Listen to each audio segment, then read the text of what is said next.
sois sur nous. Que la crainte de l'éternel soit sur nous. Que la crainte de l'éternel soit sur nous. Vous êtes sur Dynamique FM, nous émettons dans le Cameroun, à l'immeuble Ankara au plan École publique d'Edo. Nous répondons au 56 06 19 36, 51 11 63 55, précédé bien sûr du 6, ça c'est les contacts pour les SMS. Messieurs, mesdames, et l'émission c'est que la crainte de l'Éternel soit sur nous tous les mercredis dès 21h. Une émission au travers de laquelle le Seigneur Jésus-Christ éclaire ses enfants, édifie et appelle la plupart à la repentance surtout.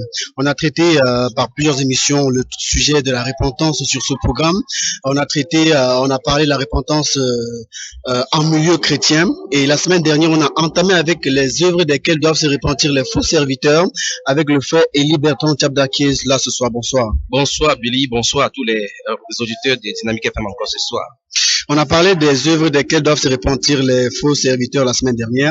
On a entamé en fait. Absolument, parce qu'on n'a même pas eu le temps de... J'avais dit il y avait au plus de 18 points qu'on devrait mentionner. On n'a pas eu le temps de toucher 2 points. D'accord, on n'a été que 2 points. Oui. On a parlé du ministère de ventologie. Et nous avons chuté avec Apocalypse chapitre 3.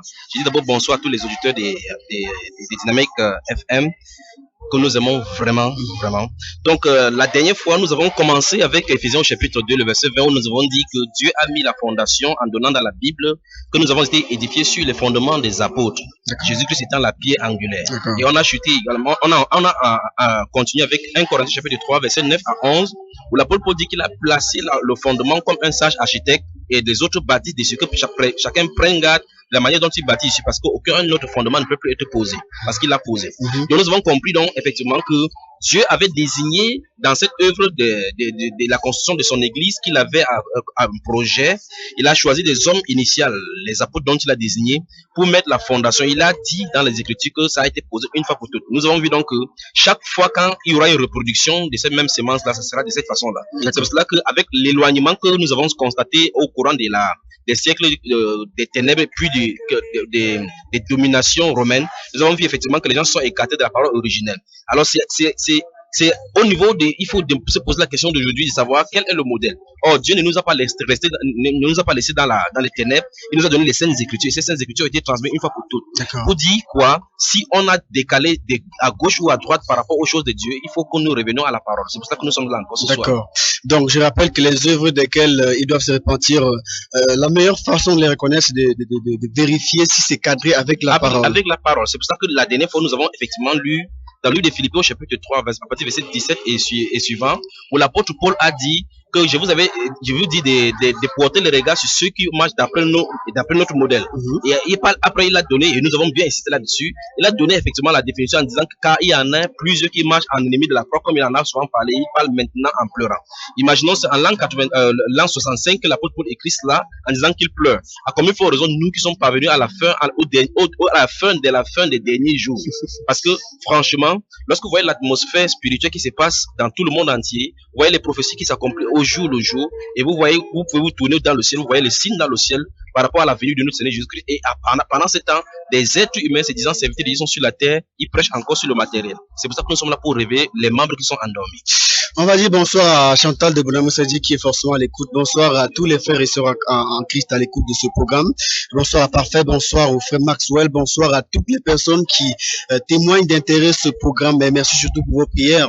Je rappelle que vous pouvez appeler à l'émission pour soit poser des questions, soit témoigner d'intérêt à l'émission au travers du 91 60 02 84, 71 34 54 14, précédé bien sûr du 6, et aussi le 51 11 63 55 56 06 19 36 pour les SMS, aussi précédé du 6. Évangéliste, on va aller illico presto, oui, donc, avec les œuvres desquelles doivent se repentir les faux serviteurs. Et à chaque fois, je vais rappeler aux chrétiens que chacune des personnes a la Bible, que les pasteurs ont cette même Bible-là. Et ce soir, je vais lire dans la Bible et chacun peut prendre sa Bible et vérifier tout ce qui est écrit. D'abord, ce qu'il faut aussi faire comprendre aux gens, c'est que tout ce qu'on a de prophétiser, tout ce qu'on a de prêcher ce soir pour mettre les gens en garde, c'est écrit dans la Bible. Ça veut dire que c'était prévu que les gens devaient faire cela. Mais pourquoi nous sommes là pour parler de ces choses? C'est pour que les gens, pour tirer la sonnette d'alarme, pour enlever les enfants du Seigneur qui sont embourbés là-dedans. Par exemple, la dernière fois, j'ai cité ici 2 Pierre au chapitre 2 à partir du verset 1 où la Bible déclare, il y a une famille de peuples, de faux prophètes. Il y aura parmi vous de faux docteurs. Les docteurs sont les enseignants qui introduiront des sectes pernicieuses et qui, régnant le maître qui les a rachetés, attireront sur eux une ruine soudaine. Plusieurs les suivront dans leur égarement et la voix de la vérité sera calomniée à cause d'eux. La Bible déclare par cupidité. Remarquez bien, et nous tournons donc autour du ministère de ventologie dont j'ai parlé la dernière fois, le ventre. Par cupidité, ils trafiqueront de vous au moyen de paroles séducteurs. Donc, ils vont utiliser les paroles de séduction, des paroles trompeuses pour pouvoir emmener les gens à la dérive. Quelles sont ces paroles? Nous avons vu la dernière fois, c'est aujourd'hui c'est le jour de ton succès, aujourd'hui c'est le jour de ton mariage, aujourd'hui si ton mari ne vient pas, donne une sémence, ton mari va venir. Donne seulement la sémence, fais un pas de foi en venant en ton passeport. C'est comme si Jésus aujourd'hui donne les visas. Jésus signe les actes de naissance et les actes de mariage aujourd'hui. Si tu as l'enfant, tu as besoin d'un enfant, il faut venir à Jésus. Par conséquent, les gens viennent à Jésus pour cela. Ils disent qu'ils viennent à Jésus. Or, beaucoup ne savent pas qu'ils sont trompés. Mais peu sont ceux qui veulent écouter la parole de Dieu. Vous prenez n'importe qui, quand il vient, il cherche les prophéties. D'autres cherchent, ils sont capables de donner 100 000 francs. J'ai rencontré une femme qui est venue me voir pour que je puisse prier pour elle. Je lui ai dit, madame, rentre la parole. Elle m'a fait, elle a dit, tu dis trop de vérité. Ce n'est pas bon de dire comme ça. Elle est allée acheter l'huile à Yaoundé à 400 000 francs une bouteille. Une huile d'onction. À un serviteur, à un soi-disant serviteur de Dieu. Soi-disant serviteur de Dieu. Je suis conscient ce soir que des gens m'écoutent et qui sont des faux. Et comme je dis ici dans ces antennes, une de ces fois, j'ai dit qu'il y a 2 styles de biais, le faux biais et le vrai biais. Il n'y a pas de possibilité de faire que le vrai biais devienne le faux, encore moins le faux devienne le vrai. C'est que je suis en train de dire qu'il y a des gens qui sont appelés véritablement du Seigneur, qui imitent les faux serviteurs. Ils imitent les faux serviteurs, ça veut dire qu'en voyant comment leur vie prospère. On peut voir ça clairement dans la Bible, dans le livre de Jérémie, dans le livre de Psaume chapitre 73 particulièrement, avec Asaph qui s'est posé des questions en disant comment il a dû laver la main à l'innocence. Il voit comment ces affaires ne marchent pas. Maintenant, permettez-moi de lire le livre de Malachie, en commençant par là justement. Malachie au chapitre 3. Bonsoir à Chantal qui est à l'écoute et à Chantal qui envoie un SMS pour nous dire bonsoir et qu'elle est à l'écoute de l'émission. Que Dieu la bénisse, elle et toute sa maison, ainsi que les frères qui sont du côté de l'Espagne, de l'Allemagne qui nous écoutent chaque soir. Donc je prends ici Malachie au chapitre 3, à partir du verset 16, la Bible déclare, à partir du verset 13, vos paroles sont rudes contre moi, dit l'Éternel. Et vous dites, qu'avons-nous dit contre toi? Vous avez dit, c'est en vain que l'on s'est dit. Là, c'est Dieu qui s'adresse à son peuple en disant, parce qu'en fait, Dieu a écouté les conversations des croyants sur la terre. Et c'est confiné ici. Verset 14 dit, vous avez dit, c'est en vain que l'on sait Dieu. Qu'avons-nous gagné à observer ses préceptes et à marcher avec tristesse à cause de l'Éternel des armées? Verset 15, maintenant nous estimons heureux les hautains. Oui, les méchants prospèrent. Nous y voilà. Les méchants prospèrent. Oui, ils tentent Dieu et ils échappent. Vous voyez, verset 16 maintenant, la Bible déclare, alors ceux qui craignent l'Éternel se parlaient l'un à l'autre. Donc, ce sont ceux qui craignent l'Éternel qui disaient ici entre eux. Donc, c'est comme s'ils rentraient du culte, ils se posaient la question comme, nous n'avons rien à manger. Voilà les mondains qui marchent avec la voiture. Le voilà avec leur immeuble, voilà ainsi de suite. Et la Bible déclare qu'ils prospèrent. Ils tentent Dieu, ils réussissent. C'est pour ça que la dernière fois, lorsque j'ai parlé en chutant dans le livre d'Apocalypse chapitre 3, j'ai bien expliqué que le septième âge de notre époque, c'est l'âge de l'église de Laodicée. On a vu clairement comment le Seigneur jusqu'à en train de reprocher à l'église l'aveuglement par la richesse. Et nous avons vu effectivement et établi que cette richesse-là, si c'est ça l'aveugle, ça ne vient pas de Dieu. Et dans le livre de Jérémie, nous voyons effectivement que la reine du ciel accorde des bénédictions. Donc ça veut dire que les gens peuvent avoir des bénédictions. C'est pour ça que la Bible déclare que c'est la bénédiction de l'Éternel qui enrichit et ne confie d'aucun chagrin. Ça suppose donc que il y a d'autres bénédictions qui ne viennent pas de Dieu. C'est ce que ce verset veut dire. Donc ici, ceux-ci ont constaté donc que les mondains, ceux qui ne se craignent pas Dieu, réussissaient. Ils avaient la prospérité. Alors ils ont commencé à se poser la question, mais là, est-ce en vain que nous servons Dieu? Comment est-ce que nous ne réussissons pas dans nos affaires? C'est pour cela que vous voyez les chrétiens sont méprisés. Et cette chose-là, je prenais ça pour montrer qu'il y a des chrétiens et des authentiques qui voient comment les mondains réussissent dans leurs entreprises. Ils peuvent passer par des moments de fraude. En fait, leur père, le diable les donne comme ça pour les aveugler afin qu'ils restent dans la captivité. Mais Dieu préserve les gens dans la souffrance pour leur enseigner son école à lui. Ce qui fait que les gens, en regardant comment les gens prospèrent, la Bible déclare en Psaume 73 qu'ils sont changés d'un bon point. Ils ouvrent grandement leur bouche contre Dieu et ils se raillent. Et la Bible déclare clairement que rien ne leur arrive de comme mot par rapport aux vivants. Maintenant ici, Dieu va dire quelque chose à partir du verset 16. Nous sommes dans Malachie chapitre 3, verset 16. Alors ceux qui craignent l'Éternel se parlaient l'un à l'autre. L'Éternel fut attentif et il écouta. Et un livre de souvenirs fut écrit devant lui. Pour ceux qui craignent l'Éternel et qui honorent son nom. Ils seront à moi, dit l'Éternel des armées. Ils m'appartiendront au jour que je prépare. J'aurai compassion d'eux. C'est pour dire aux chrétiens que quelles qu'en soient les souffrances que nous sommes en train de traverser, il ne faut pas qu'on imite le monde. La Bible est claire qu'on n'imite point le monde ni les choses du monde. Donc quand nous passons par l'école de la souffrance de Dieu, c'est pour notre salut, c'est pour notre sanctification, afin que la Bible déclare, afin que nous participions à sa sainteté. Donc les chrétiens voient cela et beaucoup de serviteurs de Dieu authentiques sont tombés dans ces pièges de la prospérité parce qu'ils veulent que leur assemblée grandisse. Quand vous parlez de prospérité, c'est matériel. C'est le matériel, c'est pas spirituel. Matériel. C'est pour cela qu'on a vu la dernière fois dans Apocalypse chapitre 3 verset 14 que le Seigneur Jésus a dit que ce que j'ai contre toi, il dit que parce que tu dis tu es riche, tu n'as besoin de rien. Et nous avons vu effectivement que le Seigneur Jésus a dit que parce que tu ne sais pas, tu es avec pauvre, misérable et nu. Donc les dons spirituels. Et nous avons vu effectivement que Apocalypse chapitre 2 disait clairement que l'ange de l'église d'Éphèse était puissant en œuvre. Leur amour était puissant. Et nous voyons dans Actes des Apôtres comment ils accomplissaient les miracles. Aujourd'hui, on part, comme j'ai dit la dernière fois, acheter les bagues, les parfums. Il y a qu'à aller en deux côtés, vous voyez, effectivement, on vend les savons, les bagues et ainsi de suite pour faire la magie dans l'église. Et les gens continuent toujours à les suivre.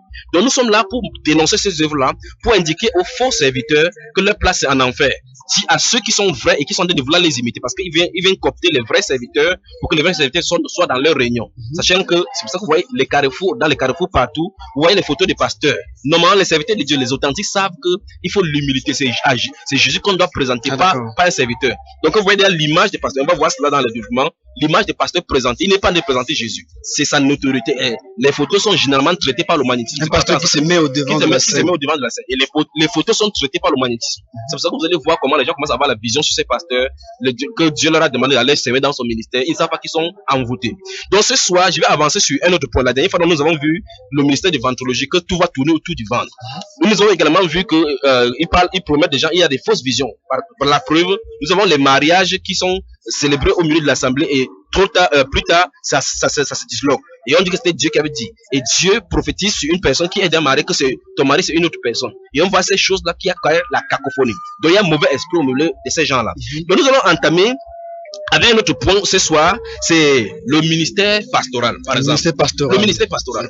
Si on prend étymologiquement le ministère pastoral, on va remarquer que dans la Bible, Dieu a donné ses ordres aux saints apôtres. Et la Bible déclare dans Éphésiens chapitre 4 à partir du verset 11 que étant monté, il a fait des dons aux hommes. Il a fait les uns comme apôtres, les autres comme prophètes, évangélistes, pasteurs, docteurs et pour le perfectionnement des saints, dans les saints dons ministériels. Quand je touche le ministère pastoral, qu'est-ce que je vais dire en réalité? C'est plusieurs ramifications. Et puis le Saint-Esprit toucher le cœur de quelqu'un ce soir. C'est que dès le départ, vous allez remarquer que tout ce qu'on appelle l'église aujourd'hui, j'avais dit, c'est les entreprises ou bien les Guantanamo chrétiens. Toutes ces entreprises-là fonctionnent d'une seule façon. Il y a quelqu'un qui s'appelle pasteur, ou bien archbishop, ou bien tous les autres titres qu'on peut avoir. Il crée donc ce qu'il appelle son église à lui, et puis il nomme ses pasteurs, qu'ils appellent c'est pour ça que vous entendez, il y a le senior pastor, il y a le junior pastor. Et vous regardez dans la Bible, il n'y a pas de telles choses. C'est-à-dire que c'est comme s'il y a des pasteurs, les pasteurs sont par échelon. Un pasteur dépasse un autre. Il y a des pasteurs régionaux, les pasteurs sous-régionaux, les pasteurs, je ne sais pas comment ils font pour avoir cela. Ça, ce sont les éléments qui alimentent le paysage religieux de nos jours. Exactement. Donc, et jusqu'à là, peut-être les gens ne peuvent pas voir où il y a le mal. Le mal, c'est effectivement, c'est pour ça que vous voyez que tout le peuple se tourne vers maintenant vraiment vers l'homme de ce qu'ils appellent l'homme de Dieu maintenant. Ça veut dire quand il y a n'importe quoi comme problème, ils se tournent vers l'homme de Dieu. C'est pour ça que vous voyez maintenant aujourd'hui les hommes de Dieu ont les cartes de visite, comme les médecins. Les hommes de Dieu ont des cartes de visite. Ça veut dire qu'ils vous donnent le carte de visite, ça veut dire que vous avez besoin de prier, appelez-le. Les secrétaires aussi. Donc, les secrétariats. C'est encore très grave. Vous voyez donc un homme de Dieu a son bureau. Donc il quitte le matin, il prend sa chaise, il va s'asseoir dans son bureau climatisé. Il dit qu'il est un homme de Dieu. Donc il accueille les gens dans son bureau. Vous demandez où est-ce que vous allez chercher ça dans la Bible, il ne peut pas vous dire. Il ne peut pas aller dans les marchés prêcher. Il ne peut pas aller dans les villages prêcher. Non. Il cible les carrefours, il cible les gens où il y a des riches. Il y avait un homme dans un pays étranger qui m'avait demandé au Cameroun où est la zone où la population est cantonnée, où on fait le commerce. Quand il parlait, je disais l'esprit qui était en lui. Il cherchait la zone où on fait le commerce pour pouvoir venir ouvrir sa dénomination, pour avoir son argent. Donc le souci, c'est pas les âmes. Donc vous voyez très bien, je vais parler ce soir du ministère pastoral. Quand il parle du ministère pastoral, ce sont des choses qu'on a ajoutées à la parole de Dieu qui s'y trouvent, dont les œuvres que les pasteurs doivent se repentir. Les serviteurs doivent se repentir. La façon, la forme et le fond de la façon du ministère pastoral qu'on a aujourd'hui doivent se repentir. Il n'y a pas un pasteur d'une assemblée. Il n'y a pas un pasteur d'une assemblée. J'aimerais qu'un pasteur puisse appeler ce soir. On voulait dire que l'homme de Dieu qui est appelé pasteur aujourd'hui présente mal le ministère pastoral biblique. Non seulement il présente mal, parce qu'en réalité il a été trompé. C'est un Babylonien qui est déguisé en apôtre de Christ comme ça. C'est-à-dire quoi? Il ne se trouve pas dans la Bible. Donc, quand vous voyez, je vais donner un seul exemple pour que les auditeurs qui sont en train de m'écouter maintenant puissent savoir. Lorsque vous entrez quelque part dans une dénomination, vous pouvez savoir exactement qui est l'homme de Dieu. Quand il n'est pas encore là, vous voyez effectivement que sa place est réservée. Ce qui est contraire aux Écritures, parce que la Bible déclare dans Jean chapitre 2 qu'il ne doit pas avoir de différenciation lorsque nous enseignons en assemblée. Et vous voyez effectivement que ces personnes-là, généralement, ont de l'eau sur leur table, bien arrangée, en moquette. Ils ont le ventilateur, ils viennent s'asseoir, ils croisent les pieds. Il y a sa femme généralement à droite. Son fils en train de taper sur le bateau, c'est sa fille qui est en train de coordonner les louanges et les apôtres. Et vous voyez effectivement que c'est ce qu'on appelle l'église familiale, pas l'église du Seigneur Jésus-Christ. Donc, le ministère pastoral tel que donné aujourd'hui est contraire à la Bible. C'est la première chose. La deuxième chose, c'est que la Bible ne donne pas de façon spécifique ce qu'un pasteur doit faire. Vous posez la question à un pasteur aujourd'hui, s'il m'écoute maintenant, il peut appeler. Si vous posez la question à un pasteur maintenant, que tu te fais appeler pasteur, où est-ce que tu prends ton titre? Il va dire Éphésiens chapitre 4. Vous dites, quel est ton rôle? Il ne pourra pas te dire. Parce que le rôle du pasteur n'est pas mentionné dans la Bible. Il n'y a nulle part la trace d'un pasteur. Donc tous les rôles que les pasteurs, vous entendez les pasteurs parler là, c'est eux qui ont donné ce rôle là. Il n'y a pas un seul rôle de pasteur dans la Bible. Alors puis encore, il y a des pasteurs qui nomment les anciens. Parce que le mot pasteur, poénève, le mot qui est mis dans la Bible, dans le grec, poénème, c'est le même mot qui est pour berger. Et vous remarquez très bien que dans le fonctionnement apostolique, puisque nous sommes parlés, nous parlons ensemble pour dénoncer ces œuvres afin qu'ils se répandent pour revenir au modèle initial. Dans ce ministère pastoral tel que donné dans la Bible, nous voyons aujourd'hui comment, si vous entrez dans les assemblées, vous pouvez le voir. Vous avez remarqué pour certaines dénominations que des anciens sont en blanc, les diaconés sont en rouge, le pasteur lui il a une grande veste portée et il se différencie en se vantant comment il a nommé tel ancien. Vous voyez très bien que les 1 Timothée chapitre 3, chapitre 1 et chapitre 2, qui parle de la gestion de l'église, particulièrement, et la nomination des anciens, de la désignation des anciens et de toutes les autres choses par rapport aux fonctions des évêques, est bafouée aujourd'hui. Donc, quelqu'un nomme un ancien. C'est pour cela qu'aujourd'hui, vous allez voir, les gens se battent pour faire venir les riches dans l'église. Vous allez remarquer très bien que tous ceux qui, la quasi-totalité, ceux qui occupent des postes de l'ancien dans l'église, pour ceux qui ont encore ce titre-là, ce sont des gens qui travaillent, ceux qui ont de l'argent. Et pourtant, la Bible déclare que les anciens doivent diriger, doivent être nourris de la bonne parole qu'ils ont suivie. On nomme seulement les gens. Et vous voyez, les anciens vivent dans le péché. Pourtant, ce sont ceux qui doivent coordonner. Donc, la plus grave que je vais dire ce soir, c'est que les pasteurs nomment les anciens. Les pasteurs ne savent pas que eux, ils sont aussi des anciens. C'est-à-dire quoi? Il n'y a pas dans le corps de l'ancien. C'est-à-dire que s'ils prennent puisque nous avons dit que nous allons toucher la structure de l'église, là, on va y revenir en profondeur. Dans le comité, dans l'église, dans le corps de Christ, les groupes de dirigeants, ce sont des anciens. Au-delà des anciens, il n'y a plus personne. Mais maintenant, vous voyez très bien que quelqu'un au Nigeria construit sa dénomination. Il s'appelle General Overseer. Vous dites, General Overseer, ça veut dire quoi? Ça veut dire que c'est le général qui voit au-delà. Donc, c'est le général, le archbishop. Donc, l'autre titre, c'est archbishop. Vous dites, où est-ce que vous allez chercher ça? Il ne peut pas vous dire. Quand il est General Overseer, il doit nommer dans toutes les branches. Et vous voyez très bien, effectivement, que c'est la forme pyramidale, comme les Illuminati ont fait. Donc, dans la forme pyramidale, à partir du Nigeria, il va coordonner. C'est pour ça qu'une des dénominations étant en Afrique du Sud, quand ils vont avoir des collectes et des dîmes, ils vont envoyer une portion au Nigeria. Et c'est à eux de décider comment payer les membres. Là, maintenant, l'église, ce sont ces églises, ce n'est plus l'église de Jésus. Ce n'est pas, en fait, la forme, on va voir avec cette structure-là, c'est une structure babylonienne. C'est ce que Dieu a détruit. Mais je vais les montrer seulement, seulement pour dire, c'est pas pour dire que ça, c'est bon, c'est pour dire effectivement qu'ils ont fait fausse route. Depuis qu'ils ont quitté le cadre du modèle biblique de l'église, ils ont commencé à se noyer en suivant Babylone, le modèle de Satan. Maintenant, remarquez très bien, quand ces gens-là nomment, lui, il est archbishop, quand il vient quelque part, il dit, voici mes pasteurs. Il a son école où il forme ses pasteurs. C'est contraire aux Écritures. C'est vraiment contraire aux Écritures parce que, en réalité, les gens qui dirigent une assemblée, ce sont des anciens. Mais pourquoi on dit que Jésus-Christ a sauvé, a formé les disciples, les 12, les 11 disciples? Oui, les apôtres. En fait, c'est pour ça tout à l'heure, j'ai dit que les apôtres étaient les premiers fondateurs, les gens pour qui, quand le Seigneur Jésus-Christ a utilisé pour pouvoir fonder. C'était la base là-bas. À partir de là où nous voyons effectivement dans lui, Actes chapitre 14, c'est vraiment désolant qu'il n'y ait pas assez de temps. C'est pour ça que je parle comme ça, c'est dans les versets. Dans Actes chapitre 14, à partir du verset 22 et 23, nous voyons très bien que l'acte, chaque fois, et c'est le modèle apostolique, puisqu'on parle des actes des apôtres, nous voyons effectivement que dans chaque église que les apôtres fondaient, les églises étaient autonomes. Quand il parle d'autonomie, ça veut dire que l'église, par exemple, de Douala ne dépend pas de l'église de Yaoundé. L'église de Bafoussam ne dépend pas de l'église dans les églises, par exemple, du sud. Donc, il n'y a aucune, même si c'est la même personne qui l'a fondée. Nous voyons effectivement que l'apôtre Paul instruit quelque chose aux Corinthiens, il instruit les mêmes choses aux Galates. Il dit que pour ce qui, par exemple, dans 1 Corinthiens chapitre 16, il dit pour ce qui concerne les offrandes en faveur de saints, faites aussi ce que j'ai ordonné aux églises de la Galatie. C'est les mêmes instructions qui donnent partout, c'est-à-dire les mêmes enseignements. Or, les églises de la Galatie ne dépendent pas de l'église de Corinthe. On va revenir lorsqu'on va parler de l'église. Mais il va rester dans le cadre de le ministère pastoral ce soir. Donc, tout pasteur qui a au-dessous de lui les anciens, son fonctionnement est anti-biblique. C'est ce qu'il veut dire, c'est la première des choses. Au-dessus de lui, il y a quelqu'un qui lui a communiqué une vision, Lucifer. Parce que la structure de l'église telle que donnée dans la Bible, c'est que ce sont les anciens qui dirigent une assemblée locale. Il n'y a pas une personne qui va être le pasteur principal. Il n'y a pas de pasteur principal. Oui, ce sont des démons qui étaient dans les pharisiens, parce que vous voyez souverains sacrificateurs, les sacrificateurs principaux. Ce sont ceux qui sont convertis. Vous voyez dans la Bible, dans l'Ancien Testament, il n'y a pas de telles choses. Dieu avait mis les sacrificateurs et le souverain sacrificateur. Et vous entendez maintenant désormais quand Jésus vient, il y a le principal sacrificateur. Vous lui demandez où est-ce que ça sort. On aura le temps de décortiquer pour montrer évidemment comment les esprits ont évolué jusqu'à aujourd'hui. La deuxième chose par rapport à ce ministère pastoral, c'est parce qu'on n'a pas de temps.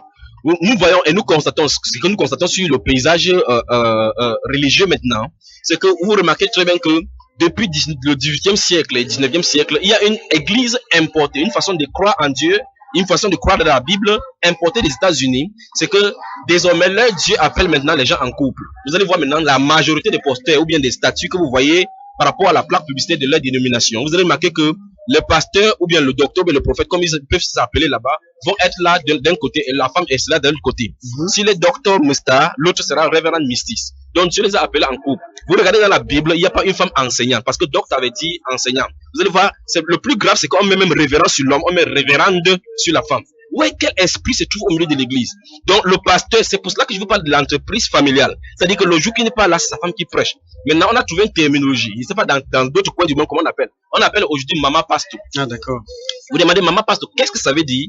Il va vous dire, ça veut dire que si vous voyez la femme d'un avocat, vous allez appeler maman avocat. Ça veut dire que c'est pas beaucoup, c'est terrible. Avec lorsque vous dites la femme n'est pas censée prendre une... C'est ce que la Bible nous déclare dans 1 Corinthiens. Permettez-moi de lire cela rapidement. Donc, je crois qu'elle peut se fâcher à la maison maintenant, mais il faut qu'elle soit délivrée. Je rappelle que les 51 11 63 55 56 06 19 36 sont disponibles pour les SMS et c'est précédé bien sûr du site. L'émission c'est jusqu'à 21h50 et c'est que la crainte de l'Éternel soit sur nous. 1 Corinthiens chapitre 14, le verset 33 dit car Dieu n'est pas un Dieu de désordre mais de paix. Après il dit comme dans toutes les églises des saints, que les femmes se taisent dans les assemblées. D'accord. Mais c'est terrible. Que les femmes se taisent dans les assemblées car il ne leur est pas permis d'y parler, mais qu'elles soient soumises selon que le dit aussi la loi. Maintenant, le verset 37, la Bible déclare que si quelqu'un croit être prophète ou inspiré, qu'il reconnaît que c'est un commandement du Seigneur. Maintenant, quand vous voyez les philosophies, il dit bien c'est seulement le 19e, 20e et 21e siècle qui comptait ces versets. Maintenant, si vous lisez aujourd'hui et vous lisez les écrits de ces gens-là, qu'est-ce que c'est les justifications? Ils vont prendre les justifications selon laquelle c'est à Corinthe que c'était un problème culturel. C'était un problème de culture. Mais pour les dons spirituels, le parler en langue, ils bavardent jusqu'à ce que la salive fait le couler de les lèvres. C'est toujours dans 1 Corinthiens où on parle de cela. Ils ne voient pas que le parler en langue, c'était un problème culturel.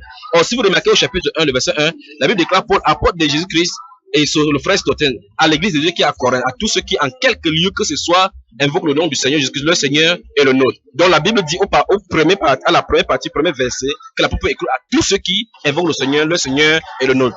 Il y a aussi 1 Timothée chapitre 2. Mais je vais dire que la plus grave des chutes de notre époque, c'est d'avoir laissé la femme prendre autorité comme l'esprit de Jézabel.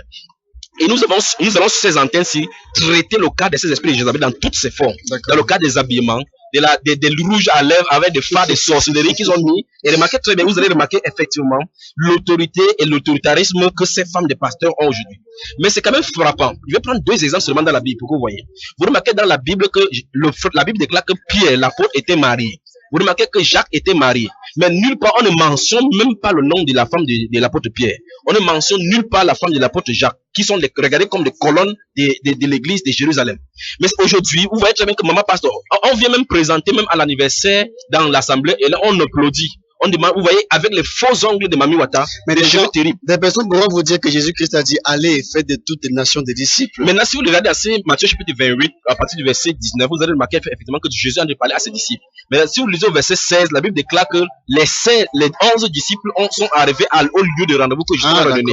Donc vous remarquez très bien que quand vous prenez n'importe quel pentecôtiste, il vous parle de ces versets, et c'est pour cela que c'est terrible dans les écoles bibliques. Donc, le simple bon sens, c'est au verset 19 que ces versets se trouvent. Le verset 16 nous dit clairement que c'est à 11 personnes, les hommes à qui Jésus s'adressait. Donc, il s'adresse aux 11. C'est à 11 qu'il a dit. Qui sont les hommes. Qui sont des hommes. Donc, dans le contexte de Matthieu chapitre 28, il n'a dit nulle part où il y avait les femmes. Donc, la Bible ne peut pas se contredire nulle part. Donc, quand vous regardez n'importe quelle femme qui sort pour prêcher, d'abord, quand les femmes sortent pour prêcher, je m'adresse à tous ceux qui sortent pour marcher, pour prêcher de porte en porte. Si on vous viole, si on vous agresse, vous subissez gratuitement votre persécution, c'est pas contre nous, c'est pas pour le nom de Jésus-Christ. Jésus ne vous a jamais envoyé sur le terrain de mission pour aller prêcher. Je m'adresse aux femmes là. Donc, Dieu n'a jamais demandé aux femmes d'aller prêcher. Quand nous regardons dans Actes des Apôtres au chapitre 2, les disciples vont recevoir le Saint-Esprit. La Bible déclare qu'il y avait Marie de Magdalene et autres, Marie, mère de Jésus là-dedans. Et après ça, on voit effectivement qu'elles sont restées dans le silence. Donc, le Saint-Esprit est venu sur elles, elles sont restées dans le silence. Le Saint-Esprit du 21e siècle donne seulement que les femmes sortent sur les toits. Elles disent que maintenant, c'est que Dieu, la femme veut, Dieu le veut. Ou effectivement que c'est l'esprit de Jézabel qui était sur Jézabel qui a pris l'autorité sur Akab qui a laissé passer au milieu de l'église. Je dis donc que dans le ministère pastoral, la plus grave des situations a été aujourd'hui, non seulement l'ordination pastorale n'est pas biblique, mais grave encore, vous voyez les femmes qui sont docteurs aujourd'hui, les femmes prophétesses, dans le Nouveau Testament. Mais c'est terrible. Ce qui n'est pas normal. Ce qui n'est pas normal dans l'église. Vous allez voir une femme même qui dirige une assemblée. Vous allez voir pasteur, maman pasteur, prophétesse telle personne, d'autres qui ont divorcé 4 fois, d'autres qui ne sont même pas encore mariés. Elles dirigent l'assemblée. Vous lui demandez d'où est-ce que vous prenez cela? Mais ils vont prendre dans la Bible les versets pour les bénédictions, pour aller prêcher. Et vous demandez aux gens, qu'est-ce que vous faites faire ces choses-là? On a quitté le terrain de la Bible, on est allé sur les bénédictions et les miracles. Et Satan les a piégés là-bas. Donc, souvenez-vous de ceci. Toute œuvre qui n'est pas consistante avec la parole de Dieu vient du diable. C'est aussi simple que possible. D'accord. Donc si quelqu'un consulte, malgré qu'il parle de Jésus, c'est pour ça que le Seigneur a dit dans Matthieu chapitre 7, verset 21, que plusieurs me diront en ces jours-là, n'avons-nous pas fait des miracles en ton nom? Il leur a dit, je ne vous ai jamais connu. Et il va dire ça à toutes les femmes qui sont pasteurs, toutes les femmes sans exception. D'accord. Jésus n'a pas désigné les femmes pasteurs. La Bible déclare qu'il a donné les uns comme apôtres, les autres comme évangélistes, comme prophètes, comme pour l'édification du corps de Christ. Pour l'édification. Les uns. Ah, les uns. C'est En masculin. fait, même s'ils disent que quand on parle le pluriel, on ne peut pas dire le féminin. La suite dit clairement que pour l'édification, l'apôtre définit cette autorité-là que Dieu nous a donné, l'autorité que Dieu nous a donnée, c'est pour votre édification. Donc l'édification est faite à partir de l'autorité. L'autorité, l'enseignement est automatiquement lié à l'autorité pour diriger. Donc on ne peut pas tourner là-dedans.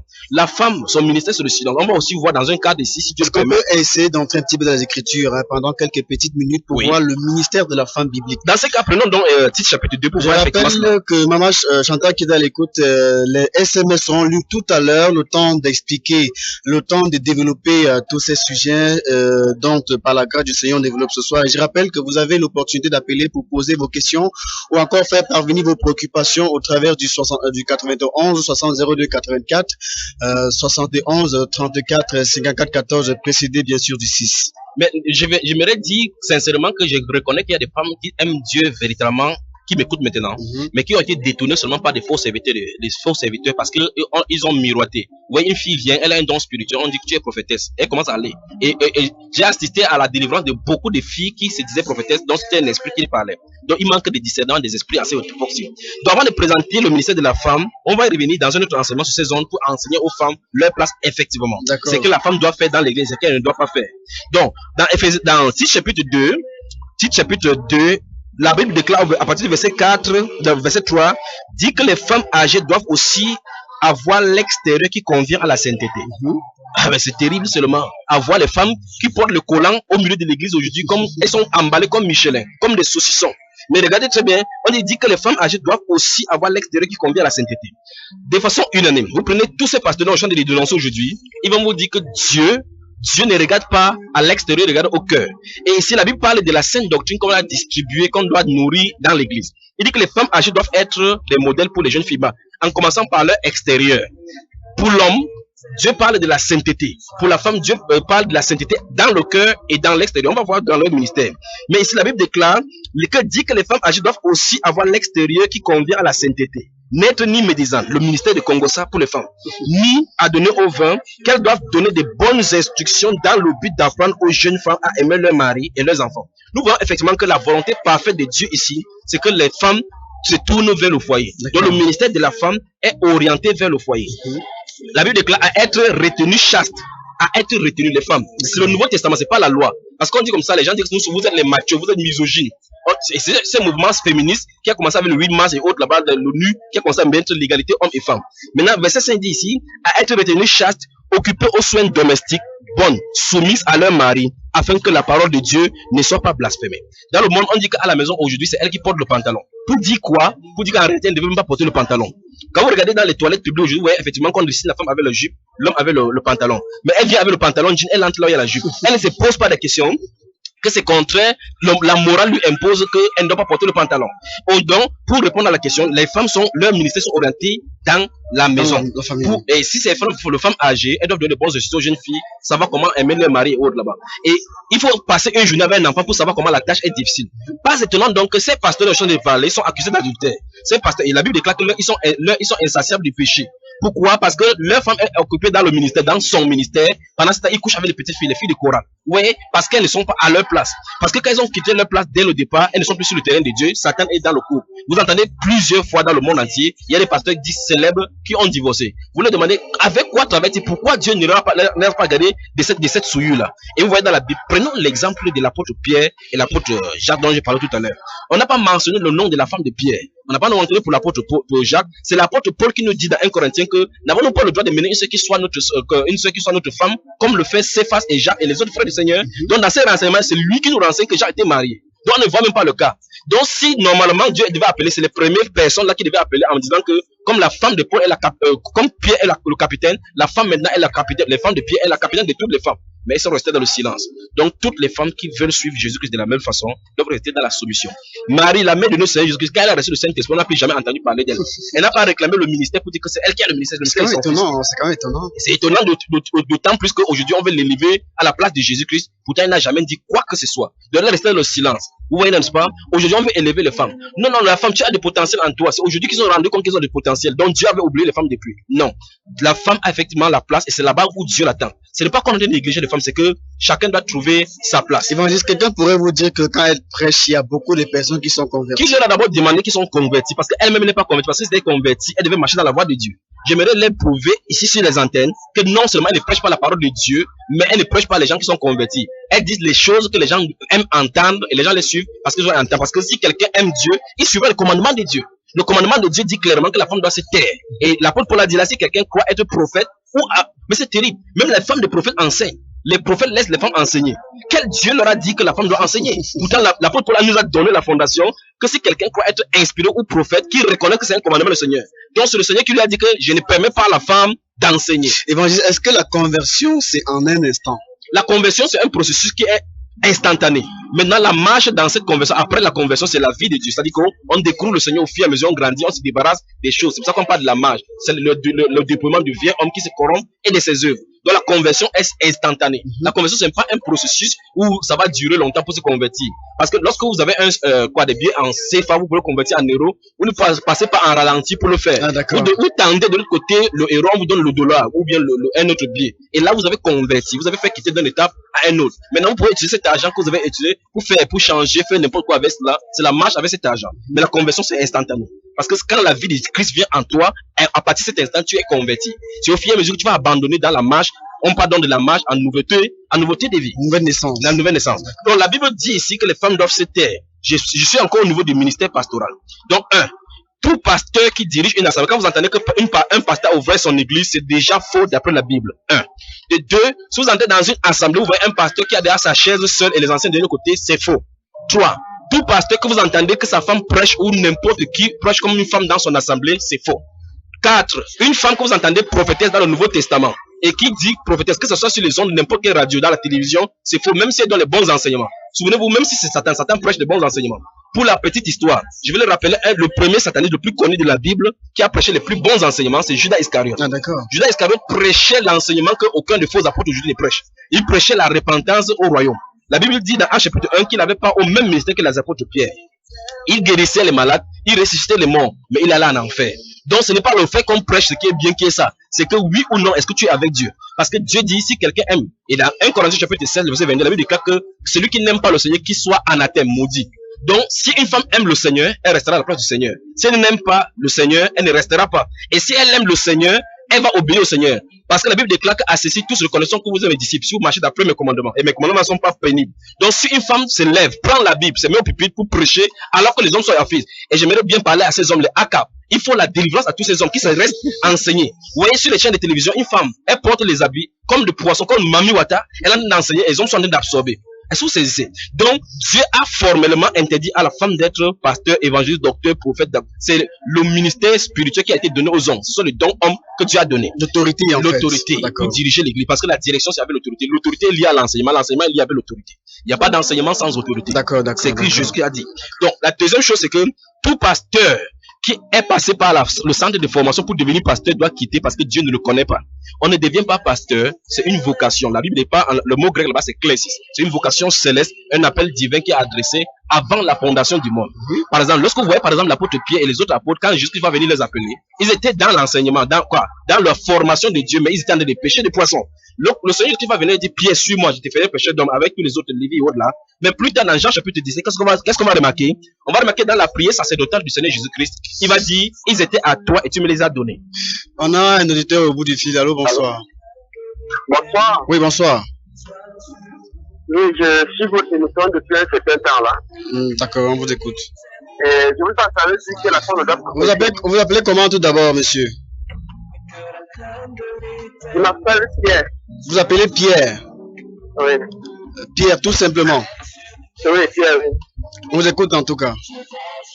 Bon, quand nous lisons dans l'île d'Ésaïe, chapitre 15, verset 20, la Bible parle de Marie la prophétesse. Elle est prophétesse de Dieu ou bien des hommes. Pour faire quoi? Bonne question. Deuxième chose, Oui. Juge chapitre 4, le verset 4. Oui. La Bible parle de Déborah. Oui. Déborah était un servant de Dieu ou la servante des hommes. Luc chapitre 2, le verset 36. Oui. La Bible parle de Anne la prophétesse. Oui. D'accord. Anne la prophétesse était au service de qui? Oui. Était au service de Dieu. Oui. Et quand Jésus est Oui. Il a envoyé les femmes pour aller lui dire à ses frères. Oui. chapitre 20, verset 17, Oui. chapitre 20, verset 17, Oui. la Bible dit ceci, que Jésus envoya Oui. cette femme-là Oui. aller prêcher la parole. Où est-ce que c'est écrit qu'il a dit d'aller prêcher la parole, mon cher? Et la bonne nouvelle, c'est l'évangile. C'est ce qu'il a dit. Est-ce que c'est ce que le Seigneur Jésus-Christ a dit? Revoyez un peu votre manière de... Monsieur Pierre. Donc, mon cher Pierre, je crois qu'il est parti. Bon, ok. Maintenant, c'est vrai, il a spécifié. Je crois que si tu permets. Il a parlé de Marie la prophétesse, donc, Déborah et dans Luc aussi. Donc, il a commencé par le livre d'Ésaïe, où la Bible parle de la femme de la prophétesse. Et là-bas, on n'a même pas mentionné ce qu'elle fait. Donc, je vais répondre à sa question. C'est pour ça qu'il dit que je les ai titillés ce soir. Et ils sont en train de devenir un à un. Je vais citer cas par cas. Mais avant cela, il faut que cet homme puisse recevoir l'enseignement de l'église. D'accord. Il lui faut la régénération de sa pensée. Donc, sa pensée n'est pas renouvelée. Vous voyez très bien comment il est en train d'embrouiller l'ancienne et la nouvelle alliance. La nouvelle alliance est introduite par le sang de Jésus-Christ. L'église est inaugurée dans le Nouveau Testament. Le Nouveau Testament, je veux qu'il comprenne, lui et tous ses pasteurs, qu'ils comprennent que le Nouveau Testament commence à partir des actes des apôtres. Ah, d'accord. Donc, on va y revenir là-dessus. C'est la première des choses, la première des règles. La deuxième chose qu'il comprend, c'est que dans le fonctionnement de l'ancienne alliance n'est pas le même fonctionnement que la nouvelle alliance. Ça, c'est un. Je vais lui répondre clairement. D'abord, Luc chapitre 2 ne parle pas d'une prophétesse du Nouveau Testament parce que Luc n'est pas le Nouveau Testament. Luc n'est pas le Nouveau Testament. Luc, Matthieu, Marc, Luc, ce sont les zones tampons entre l'ancienne et la nouvelle alliance. Parce que là-bas, on voit l'ombre de la grâce et de la loi. On voit jusqu'à ce qu'il va au temple, on voit effectivement la tutelle qui est offerte par Marie selon le rite de Moïse. Mais au fur et à mesure, jusqu'à de montrer effectivement le plan parfait pour lequel il est venu. Et à partir de Actes chapitre 1, on voit effectivement le plan parfait. Donc, il faut que cet homme-ci puisse distinguer. Et tous les pasteurs, et c'est l'embrouille qu'on les enseigne là-bas dans les écoles de théologie. Parce qu'on prend cas par cas. Donc, la servante du Seigneur, dans Luc chapitre 2, Anne la gracieuse, n'est pas dans la nouvelle alliance. La deuxième chose, c'est que la femme d'Ésaïe n'est même pas mentionnée, parce qu'elle a pas seulement parlé de la prophétesse, point. Tout simplement. Maintenant, concernant Déborah, c'est son cas qui est intéressant. Dans le livre de Juge chapitre 4, dont il a mentionné, si cet homme-ci peut lire effectivement à partir du verset chapitre 5, il va se rendre compte effectivement que Déborah a dit clairement que c'est pas Dieu qui l'a appelé, c'est elle-même qui s'est levée. C'est terrible comme déclaration. Donc, permets-moi de lire rapidement là-bas. La Bible déclare, chapitre 5 des Juges, en ce jour-là, Déborah chanta ses cantiques avec Barak. Le Barak, fils d'Abinoam, chef des chefs se sont mis à la tête du peuple en Israël. Elle confesse d'abord que les chefs étaient à la tête du peuple d'Israël. Donc, il parle de Shamgar, Omri et autres là-bas. Si on prend à partir du chapitre 3. Maintenant, la Bible déclare à partir du verset suivant, et le peuple s'est montré prêt à combattre. bénissez dans l'Éternel. Roi, écoutez, prince, prêtez l'oreille. Je chanterai, oui, je chanterai à l'Éternel, je chanterai. Remarquez très bien, verset 6, il dit, au temps de Shamgar, fils d'Anat, au temps de Jaël, les routes étaient abandonnées, c'est-à-dire que les gens ne marchent pas d'après la voie de Dieu. On est en train d'entrer, lorsqu'on va finir sur les enseignements de femmes, maintenant, verset 7 dit, les chefs étaient sans force en Israël, sans force, quand je me suis levé. Moi, Déborah, quand je me suis levé comme une mère en Israël.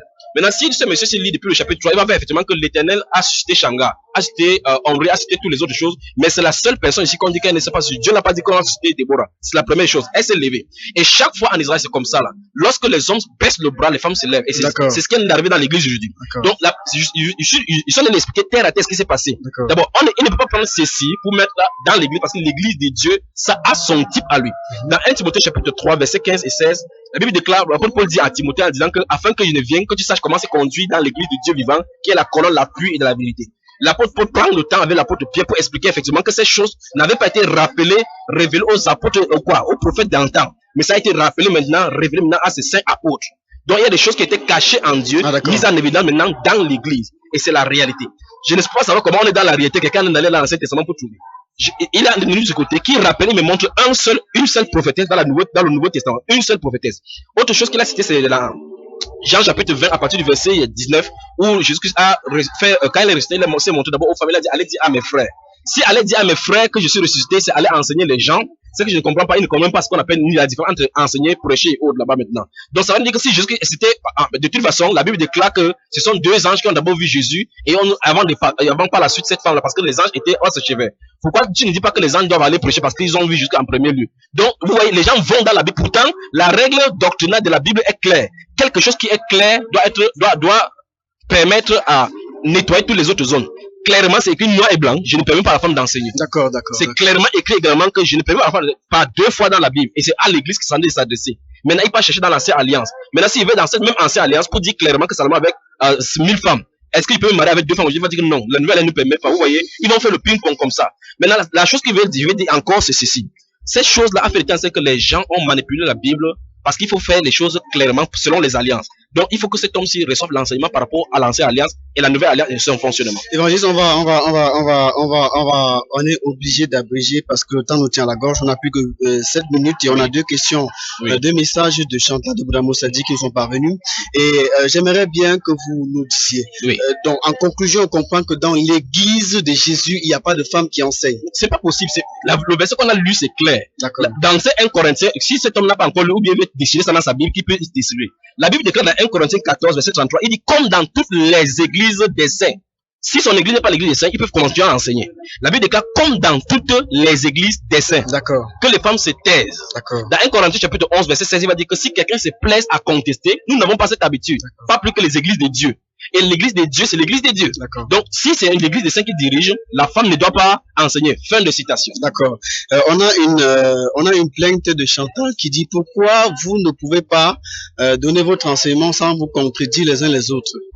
C'est normal que ça arrive comme ça. C'est normal que ça arrive comme ça. La Bible déclare que lorsque l'apôtre Paul enseignait, il y avait des gens qui enseignaient autre chose. Par exemple, pour la Sainte Chantal, il faut qu'elle comprenne une fois pour toutes que la Bible déclare que l'apôtre Paul écrivait à Timothée en disant que mets-toi en garde de telle ou telle personne, Alexandre, qui sont fortement opposés à nos paroles. Il a même parlé des doctrines, certaines personnes qui enseignaient que la résurrection avait eu lieu et qui entraînaient comme ça les gens à la dérision. Donc, les enseignements contradictoires n'ont pas commencé aujourd'hui. C'est pour cela que la dernière fois, je crois, je lui avais dit à elle, lorsqu'elle posait la question, de rester dans la Bible. Si quelqu'un reste dans la Bible et cherche Dieu, véritablement, Dieu va s'y révéler. Ce sont les interprétations que vous entendez comme les gens sont à la tête, comme Pierre a tordu ce soir, et ce n'est pas le Pierre qui est le problème. Pierre est sur un ministère où la femme dirige. Pierre, soit il a subi une formation, un lavage de cerveau dans les brigades de formation de foi appelées l'école pastorale, ou bien il a les livres pastoraux avec lui à la maison qui donnent ces choses-là. C'est ça qu'on va classer les listes des femmes comme ça pour les 10 là. Donc, cette sœur-ci, ça n'a pas commencé aujourd'hui. Mais au milieu de cela, Dieu a toujours son peuple. Un deuxième message. Bonsoir. J'entends parler du Dieu des bouddhistes. Qu'est-ce que c'est? Le Dieu des bouddhistes, c'est un démon. Comme toutes les autres religions. Toutes les autres religions musulmanes, n'importe quoi que vous pouvez nommer. En dehors du Dieu de la Bible, le Dieu d'Abraham, le Dieu d'Isaac et le Dieu de Jacob, tous les autres sont des faux dieux. Ce sont des divinités qui sont cachées au courant des siècles. En Inde, par exemple, il y en a des milliards qui sont sous plusieurs formes. Le Dieu de la souris, le Dieu des eaux, le Dieu des... Ça se trouve dans notre tradition. On part en Inde pour chercher. Cette personne, s'il a de m'écouter, Le Dieu que les gens de l'Ouest servent, ce n'est pas le Dieu de la Bible. Le Dieu que les gens servent dans l'Ongondo, ce n'est pas le Dieu de la Bible. Le Dieu de la Bible s'est révélé en Jésus-Christ, notre Seigneur et notre Sauveur. Celui qui est mort à la croix, ressuscité pour la justification de quiconque croit. Donc, à moins de naître de nouveau, on ne peut pas être sous le contrôle de ce Dieu. Donc, il n'y a pas de possibilité de connaître cela en dehors de la nouvelle naissance. D'accord. On n'a plus que 5 minutes. Vous pouvez dire un dernier mot avant qu'on sorte de ce studio. J'aimerais avancer sur un terrain encore par rapport à la question des Pierre, parce que la question des Pierre montre effectivement que les ministères pastoraux dont j'ai touché tout à l'heure là, il m'a demandé de revoir mes définitions. Je sens de lui dire encore une fois de plus que s'il croit être inspiré ou qu'il reconnaît que c'est un commandement de Seigneur que la femme ne doit pas enseigner. Il a oublié même le cas à quel est précis. Donc il y a des développements comme ça dans la Bible que j'aimerais bien leur expliquer. Donc le cas par exemple de Marie, de Magdala et les autres Marie qui ont vu Jésus-Christ, on a effectivement vu dans la Bible qu'ils sont allés dire à Pierre et autres. Et quand ils ont dit comme ça, ils se sont tués. Alors maintenant, comme la femme, dans sa démonstration, il a dû oublier même la femme samaritaine qui allait dire aux gens, venez voir un homme qui m'a tout dit, parce que ce sont les versets qui citent. Donc il y en a tellement comme ça là. Maintenant, quand vous voyez ces versets, ça suppose qu'une femme doit sortir pour aller dire Jésus-Christ est ressuscité. Mais le problème c'est que Jésus a dit là à ses frères. Est-ce que vous saisissez? Donc Jésus allait dire à Pierre et aux autres qu'il est effectivement ressuscité. Donc si une femme voit un chrétien qui dit que Jésus est ressusité et puis il reste tranquille, ça serait d'accord avec la Bible. Mais de prendre la Bible pour marcher, pour aller prêcher aux gens, c'est différent. Parce que Jésus n'aura pas demandé d'aller prêcher aux nations. Les injonctions ont été données aux hommes, clairement, et ce sont les hommes qui doivent le faire. Donc, ce soir encore, j'aimerais sortir avec ceci. Tout pasteur qui a une fondation venant de l'école biblique, d'abord toute dénomination, toute personne qui a une inspiration pour créer des écoles bibliques qui doivent fermer cette brigade de formation, de fou et de perversion des choses de Dieu. C'est là où viennent toutes ces choses qu'on a de voir là maintenant. Puis encore, vous allez voir dans les écoles bibliques les femmes qui viennent enseigner. Je me demande dans quelle école on a de là. Et à l'issue, ça on va sortir avec la cérémonie de graduation comme on fait dans les écoles séculières en donnant des diplômes aux gens. On va imposer aux gens que les gens achètent des toges dans cette même école. Les gens vont acheter des livres sur le Saint-Esprit, pour connaître le Saint-Esprit. Les gens vont avoir les livres sur la démonologie, sur le brisement des liens familiales. Tout ça pour qu'ils deviennent pasteurs. Pas étonnant que quand ils rentrent, tu vas les parler des dîmes et des offrandes, selon la Bible, ils ne vont pas vouloir entendre. Parce qu'ils ont dépensé de l'argent dans ces écoles, il faut qu'ils récupèrent. Il faut que les gens se répandent. Parlant des dîmes, est-ce que c'est normal que le chrétien paye la dîme? Ce n'est pas normal. Ce n'est pas normal. On va en parler ici. La dîme dans la Bible n'a jamais été désignée pour les chrétiens. Les chrétiens n'ont jamais payé. Et il y a une terminologie qu'il faut que je corrige ici sur ces antennes. J'ai entendu beaucoup de frères dans le monde entier qui disent que la dîme n'est plus d'actualité. C'est un mauvais langage.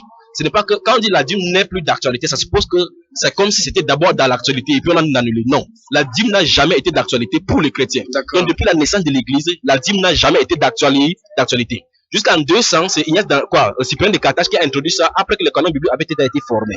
Donc Cyprien de Carthage a introduit la dîme dans la notion de l'église et au fur et à mesure, ça a engendré jusqu'aujourd'hui. Mais vous voyez très bien que jusqu'en 200, il n'y en avait pas cela. Donc la dîme n'a jamais été d'actualité. On a trompé seulement les gens. De la même façon comme l'unicité pastorale, comme je t'avais dit, un pasteur qui est seul dans une assemblée n'a jamais été biblique. Je ne peux pas dire aujourd'hui que l'unicité pastorale n'est pas d'actualité. Parce que dès le départ, il n'y avait pas ça. Dès le départ, dans la Bible, on voit un groupe d'anciens qui dirigent une assemblée. À partir des 100 et 105 maintenant, Ignace d'Antioche va commencer à parler d'élever l'évêque au-dessus des anciens en disant que l'évêque, à la place là, il y a l'évêque, il y a Jésus-Christ. Si vous lisez le livre le deuxième livre des Éphésiens et le livre aux Smyrnotes, il dit clairement qu'il faut qu'on regarde l'ancien. Il va commencer à parler de l'évêque au singulier comme Dieu. C'est ça qui est arrivé, effectivement, ce qu'on appelle aujourd'hui le pape aujourd'hui, la papauté aujourd'hui. Donc, toutes ces choses, on doit dénoncer. Donc, je corrige donc la dîme. Pas que la dîme n'est plus d'actualité, la dîme n'a jamais été pour les chrétiens. On va revenir là-dessus. Merci Évangile d'être passé par ici. On a un dernier message, mais il n'est pas signé malheureusement.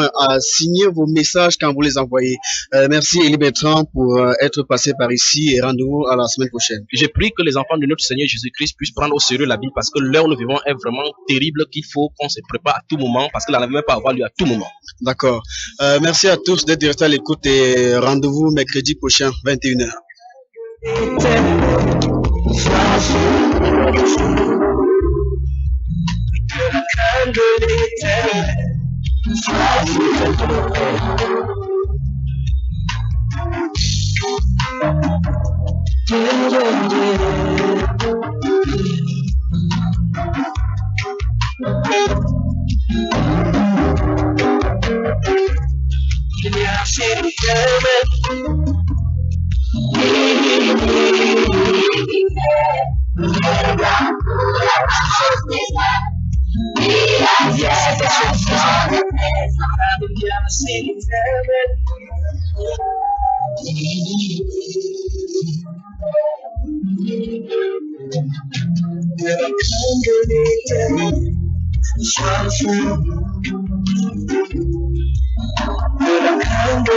t'aimer, sois sûr.